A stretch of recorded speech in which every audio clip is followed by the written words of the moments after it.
and also bizarre scenes not likely to play out in other correctional centers.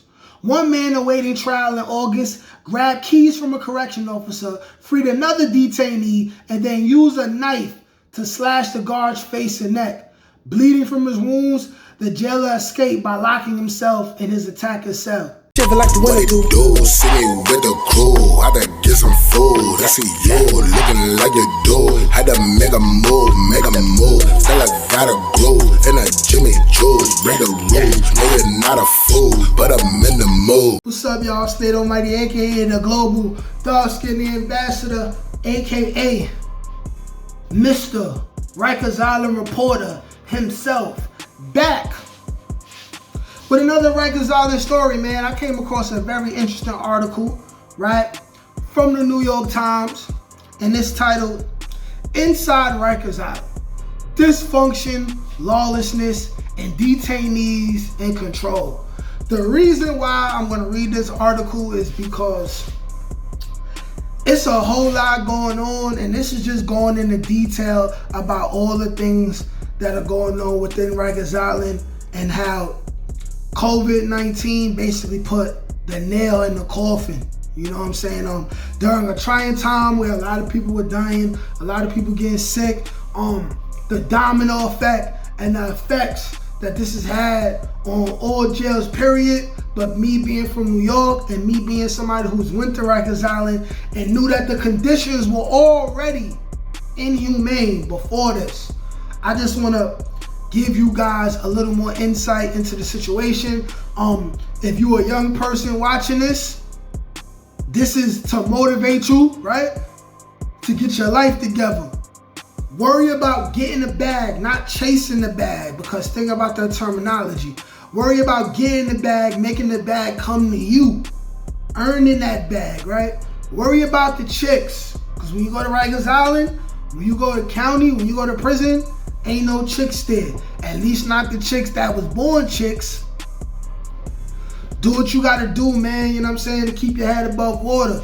Keep your 10 toes, you know what I'm saying, on the ground. Do what you have to do. And if not, or if you need a reminder or motivation to keep your act together, here you go right now, man. Inside Rikers Island, dysfunction, lawlessness, and detainees in control, man. When a detainee decided to hijack a bus inside the Rikers Island jail complex, little was in place to stop him. And this is a story that I covered probably like a month ago. All he had to do was rise from where he sat with a half dozen other handcuffed men and walk to the front of the unguarded vehicle. A gate that should have confirmed him was left unsecured. The keys were in the ignition. Putting the bus into gear, he rammed the jail building and then backed up and rammed it again. This time with enough force to shake the walls and scatter bricks. To outsiders, the details of the September 16th incident, which have not been previously reported, might sound alarming, but to anyone who has spent time on Rikers Island in the past year, such breakdowns are business as usual. Much has been made of the crisis gripping Rikers. New York City's main jail complex, the pandemic, and the subsequent staffing emergency have taken a brutal toll on incarcerated people and jailers alike. But the sheer lawlessness inside the compound is difficult to fathom. Detainees in some buildings have seized near total control over entire units. Well, first of all, that been happening. I guess it's happening now without the COs being there, without the COs being in control of it. I guess that's what they mean, you know what I'm saying? Deciding who can enter and leave them. Records and interviews show. In other buildings, they have wandered in and out of staff break rooms and similarly restricted areas, with some flouting rules against smoking tobacco and marijuana. Flouting. In the words of Kenny Nickel, flouting. You know what I'm saying? Sometimes they have answered phones that were supposed to be manned by guards. Several have stolen keys and used them to free others in custody who went on to commit slashing and other acts of violence. Wow, that's crazy. That's bananas. That's bananas, man. I ain't never seen nothing like that. Their chaos was not limited to incarcerated people. Corrections officers have participated in beatings or failed to intervene in hangings and other urgent situations. Last week, a guard was charged with providing a razor blade to a detainee who planned to use it as a weapon. Glad he got caught. City officials have accused jail officers of abusing generous sick leave policies. Hundreds have been out of work, while the others, labor union, has said guards are not going to work because conditions in the jails are unsafe and inhumane. You see, it's like a domino effect, you feel me? Both sides have cast the situation as an acute crisis, but the troubles on Rikers Island trace also to physical grounds that have been neglected for decades, leading to doors that do not lock properly, cells that are too deteriorated to contain detainees, and aging objects like radiators that can be ripped apart and turned into weapons. I know they're getting crazy with those. The jail complex is also relying on guards who, thanks to years of mismanagement and ineffective training, sometimes fail to follow rules meant to keep them and incarcerated people safe.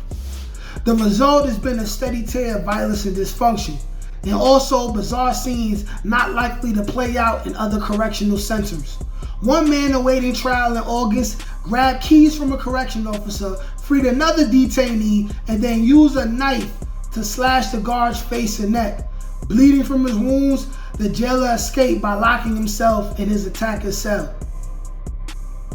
Less than 3 weeks later, another man discovered that a metal grate in the wall of his cell was so rickety he could kick it down. He climbed through the opening and stabbed his neighbor. In September, detainees kept an open flame burning on a mop string in a staircase, using it to light cigarettes and joints. That's not new. In September, detainees kept an open flame burning. Oh, I just read that. Accounts of such incidents have proliferated despite a jail population that has fallen to some of its lowest levels in decades. The result of changes to state bail laws and the city's push last year to release hundreds of detainees amid concerns over the pandemic. Spread across 8 jail buildings on an island in the East River between the Bronx and Queens, Rikers houses more than 4,800 detainees on any given day, a majority of whom are awaiting trial and have not been convicted of a crime. Most do not commit violent acts, and a significant number struggle, and a significant amount of them struggle with mental illness. 12 detainees, most on Rikers, have died this year, making 2021 the deadliest in New York City's jail system since 2016. 4 captains and 8 corrections officers have been punished for failing to perform their jobs properly in connection with those deaths. Last month, more than a dozen New York Democrats called on the federal government to intervene in Rikers, expressing doubt that the city could solve the problem on its own. Now, that's the end of that. Let me go into my NATO Mighty deep dive. These are just many different stories, many different examples of how the COVID pandemic has just had a serious domino effect in a negative way on Rikers Island. You know what I'm saying? Inmates are being more oppressive with each other than they normally are. You got officers that are being more oppressive to inmates than they normally are. And then on top of that, you got officers that refuse to go to work. Some because they may be sick. More of them just because they still getting paid. And then another number is not coming in because they know that it's not safe for them, you know? Because they do view the inmates as the enemy. They do. So being that their numbers are down, they realize that they are severely outnumbered by the enemy, you know?